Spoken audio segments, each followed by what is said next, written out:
queridos irmãos, queridas irmãs, bom dia! Hoje é 11 de julho, quinta-feira da 14ª semana do Tempo Comum.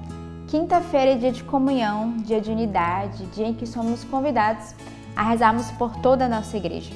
E eu quero fazer esse convite neste dia a rezarmos de modo particular pelo pastor da nossa igreja, que é o Papa Francisco, para que ele possa ser iluminado, receba a sabedoria do Espírito Santo a conduzir todo o povo de Deus. E juntamente com ele, todos os bispos, cardeais, aqueles que os cercam, todo o clero da nossa igreja, todos os padres, aqueles que são próximos à nossa comunidade. E lembrando que estamos aí na semana quase de preparação para a ordenação sacerdotal dos nossos irmãos, Diácono Felipe e Diácono Bernardo, que no dia 20 serão ordenados na nossa igreja sacerdotes para a igreja e para o carisma. E no dia 19 teremos 3 ordenações diaconais do nosso irmão Marcos, irmão João Gabriel e irmão João Batista. Então nessa quinta-feira, que é dia em que unimos o nosso coração nessa igreja, reza por esses irmãos que se preparam para esse passo tão importante. E nada melhor do que rezar por eles vivendo a Lexio Divina, começando o nosso dia com a leitura orante da Palavra de Deus, deixando que a leitura não só toque o nosso coração, mas ela também alcance a tantas outras pessoas que talvez hoje, neste dia, precisa receber essa palavra, precisa nesse dia ser alcançada. Então não deixe de divulgar esse link, não deixe de dar o seu like e, sobretudo, de escrever nos comentários do nosso vídeo, dando ação de graças, o que é a Palavra de Deus nessa quinta-feira, dia da comunhão da unidade, faz o nosso coração. E de modo também especial, rezamos por toda a nossa comunidade de aliança, os nossos membros que acabaram de viver um tempo forte no Festival das Famílias, que renovaram seus engajamentos e que puderam beber da graça do carisma Sementes do Verbo. Hoje também, dia 11, a igreja celebra São Bento Abade. Bento nasceu na Itália em 480 e lá faleceu em 547. A princípio, fez-se eremita, levando vida solitária. Depois, agrupou alguns jovens que queriam viver só para Deus e fundou 12 pequenos mosteiros. Escreveu a famosa regra de São Bento, no qual conciliou doçura e firmeza, simplicidade e prudência, obediência e liberdade.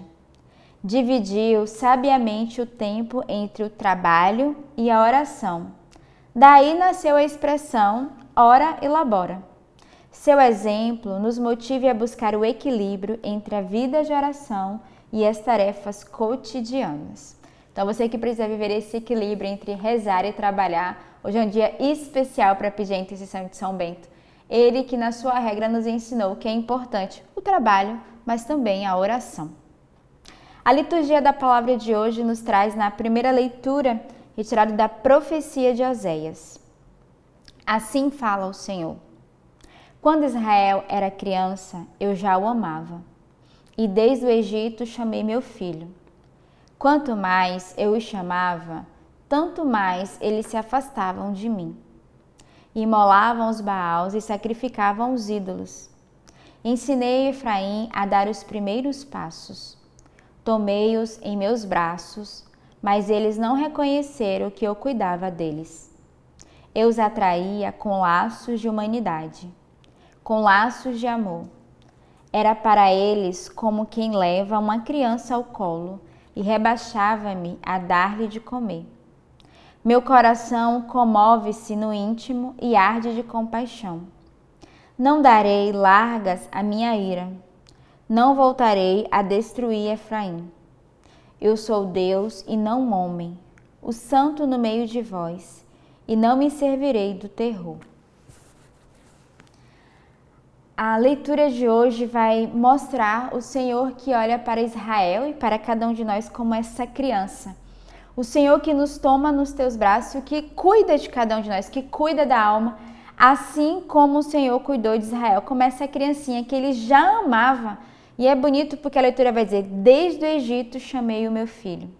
Porém, quanto mais eu o chamava, mais ele se afastava de mim. E nós somos assim, quanto mais o Senhor nos chama, quanto mais o Senhor quer cuidar de nós, a nossa humanidade se afasta de Deus, quer se afastar dessa proteção. E o Senhor que vai fazer uma leitura, Eu que ensinei a Efraim a dar os primeiros passos. Eu que tomei ele nos braços, eu atraí com laços de humanidade, com laços de amor. É uma leitura muito carinhosa, muito bela, mas vai mostrar o amor do Senhor com cada um de nós. E ele vai dizer, meu coração comove-se no íntimo e arde de compaixão. O Senhor tem compaixão de cada um de nós. O Senhor se compadece da nossa alma, ele deseja cuidar de nós. E ele deseja que não nos afastemos dele. Então, se você é esse Efraim que tem a tendência a se afastar do Senhor, volta rapidamente, porque o Senhor deseja cuidar de ti, como cuida de uma criança que carrega no colo, que amamenta e que nos faz crescer firmemente. O salmo de hoje é o Salmo 79. Sobre nós iluminai a vossa face, e então seremos salvos, ó Senhor. Ó pastor de Israel, prestai ouvidos, vós que sobre os querubins vos assentais. Despertai vosso poder ao nosso Deus, e vinde logo nos trazer a salvação. Voltai-vos para nós, Deus do universo, olhai dos altos céus e observai. Visitai a vossa vinha e protegei-a. Foi a vossa mão direita que a plantou, protegei-a e ao rebento que firmastes. Então, neste dia, o salmista vai nos mostrar que sobre nós é iluminado a face do Senhor. E cada vez que nos deixamos ser iluminados por Ele, nós seremos salvos. E é esse salmo que é bem conhecido, né? Ó pastor de Israel, prestai ouvidos, né? Despertai vosso poder ao nosso Deus e vinde logo nos trazer a salvação. Que neste dia, de fato, voltemos o nosso coração para Deus e deixemos ser salvos por Ele. Porque hoje o Senhor deseja que voltemos para Ele. Assim como o Senhor faz esse convite a Efraim a voltar para Israel, para o Senhor também deseja que voltemos para Ele. Voltemos o nosso olhar, o nosso coração. O evangelho de hoje é retirado do evangelista São Mateus. Naquele tempo, disse Jesus aos seus discípulos: em vossos caminhos anunciai, o reino do céu está próximo. Curai os doentes, ressuscitai os mortos, purificai os leprosos, expulsai os demônios. De graça recebestes, de graça deveis dar. Não leveis ouro nem prata, nem dinheiro nos vossos cintos, nem sacola para o caminho, nem 2 túnicas, nem sandálias, nem bastão, porque o operário tem direito ao seu sustento. Em qualquer cidade ou povoado, onde entrardes, informai-vos para saber quem ali seja digno. Hospedai-vos com ele até a vossa partida. Ao entrardes numa casa, saudai-a. Se a casa for digna, desça sobre ela a vossa paz. Se ela não for digna, volte para vós a vossa paz. Se alguém não vos receber, nem escutar a vossa palavra, sai daquela casa ou daquela cidade e sacudi a poeira dos vossos pés. Em verdade vos digo, as cidades de Sodoma e Gomorra serão tratadas com menos dureza do que aquela cidade no dia do juízo. O evangelho de hoje é uma chamada de atenção para cada um de nós. Primeiro, o Senhor faz um convite, que em nossos caminhos anunciai que o reino do céu está próximo. Então, o convite é esse anúncio do reino de Deus, o Senhor que está próximo e vinha a cada um de nós. E ele continua, de graça recebestes, de graça deveis dar. Você que hoje recebe de graça a palavra de Deus, você que hoje recebe de graça as bênçãos, as maravilhas, você é convidado também a dar ao outro, a ser um evangelizador, a anunciar o reino de Deus. E logo embaixo, o Senhor vai dizer, né? Sai em missão. Em qualquer cidade e povoado que entrardes, verificai se realmente é digno. E ao entrardes numa casa, saudai-vos. Se a casa for digna, que desça sobre vós a paz. Mas ele vai dizer, se não é, que volte para vós a paz. Então, não importa se sejamos acolhidos ou não na nossa evangelização, a paz deve reinar no nosso coração. Que a paz entre na nossa missão, na nossa evangelização, mas se não formos acolhidos, que permaneçamos na paz e continuamos a nossa peregrinação. Próximo ano, o Papa nos convida a ser peregrinos da esperança. Então, já vivemos agora essa peregrinação da evangelização, na esperança de que a palavra de Deus ela é semeada no coração dos homens. Então, que nesta quinta-feira, deixemos que a palavra de Deus caia na terra do nosso coração, semeemos a sua palavra a todos aqueles que precisam, renovemos a nossa comunhão, a nossa unidade e que Deus nos abençoe. Eu desejo que você continue seguindo hoje, quinta-feira, a catequese do Papa Francisco, que as palavras também cheguem ao vosso coração. Tenhamos uma bela quinta-feira e que Deus nos abençoe. Temos a seguir a catequese do Papa Francisco na audiência geral desta quarta-feira, 10 de abril. Acompanhemos, portanto, a catequese do Santo Padre. Queridos irmãos e irmãs, bom dia.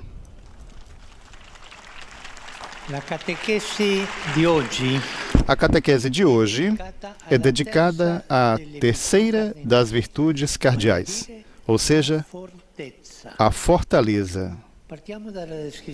Comecemos pela descrição do Catecismo da Igreja Católica.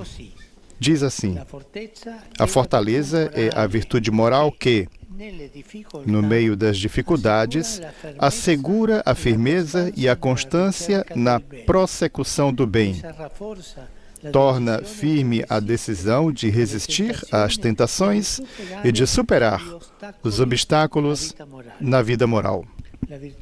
A virtude da fortaleza dá capacidade para vencer o medo, mesmo da morte, e enfrentar a provação e as perseguições. Assim diz o Catecismo da Igreja Católica sobre a virtude da fortaleza. Eis, então, a mais combatente das virtudes. Se a primeira das virtudes cardeais, nomeadamente a prudência, estava sobretudo associada à razão do homem, enquanto a justiça encontrava o seu lar no testamento, esta terceira virtude é frequentemente associada pelos autores escolásticos ao que os antigos chamavam de apetite irascível. O pensamento antigo não imaginou um homem sem paixões. Seria uma pedra. E não quer dizer que as paixões sejam necessariamente o resíduo de um pecado.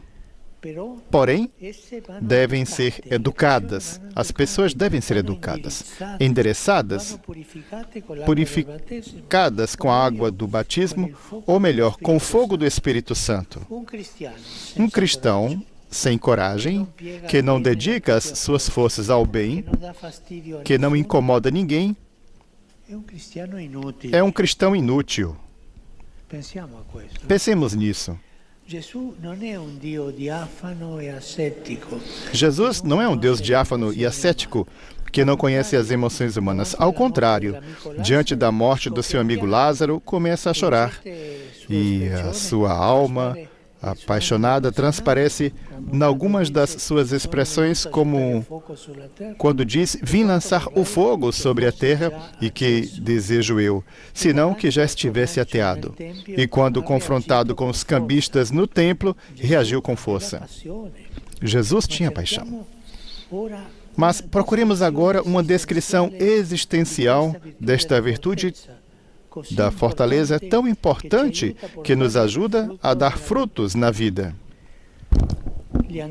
Os antigos, tanto os filósofos gregos como os teólogos cristãos, reconheciam uma dupla tendência na virtude da fortaleza, uma passiva e outra ativa. A primeira é direcionada para dentro de nós mesmos.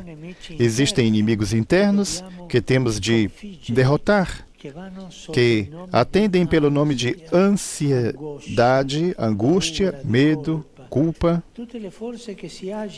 Todas as forças que se agitam dentro de nós e que, em algumas situações, nos paralisam. Quantos lutadores sucumbem antes mesmo de iniciar o desafio? Porque não se dão conta destas virtudes internas. A fortaleza é uma vitória, antes de mais nada, contra nós mesmos.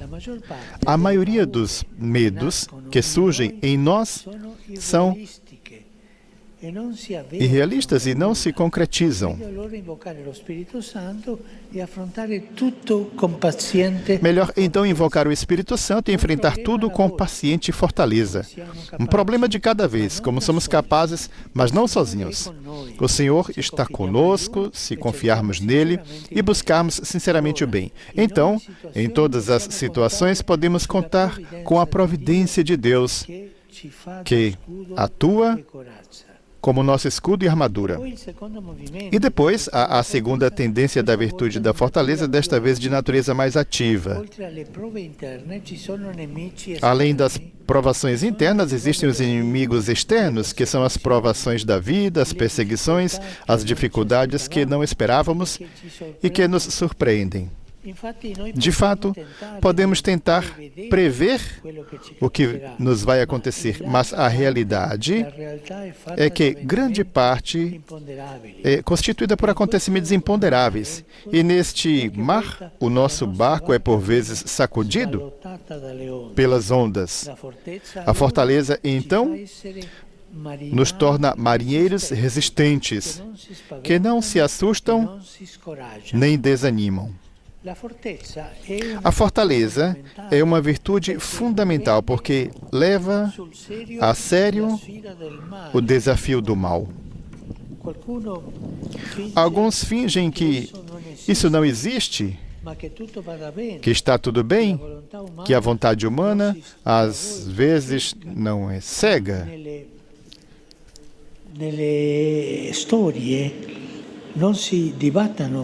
Que na história as forças das trevas que trazem a morte não lutam.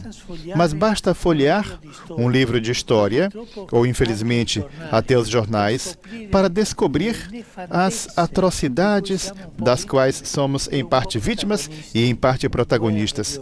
Guerras, violência, escravidão, opressão dos pobres, feridas nunca curadas que ainda sangram. A virtude da fortaleza faz-nos reagir e gritar um firme não. Um não firme a tudo isso. No nosso confortável Ocidente, que diluiu tudo um pouco, que transformou o caminho da perfeição num simples desenvolvimento orgânico, que não precisa de lutas, porque tudo parece igual, às vezes sentimos uma saudável nostalgia dos profetas. Mas as pessoas desconfortáveis e visionárias são muito raras. Precisamos de alguém que nos tire do lugar mole em que nos instalamos e nos faça repetir resolutamente o nosso não ao mal e a tudo o que leva à indiferença. Não ao mal e não à indiferença. Sim. Ao caminho que nos faz progredir na vida. E isso, para isso, é preciso lutar. Redescobramos então no Evangelho a fortaleza de Jesus e aprendamo-la com o testemunho dos santos e das santas. Obrigado.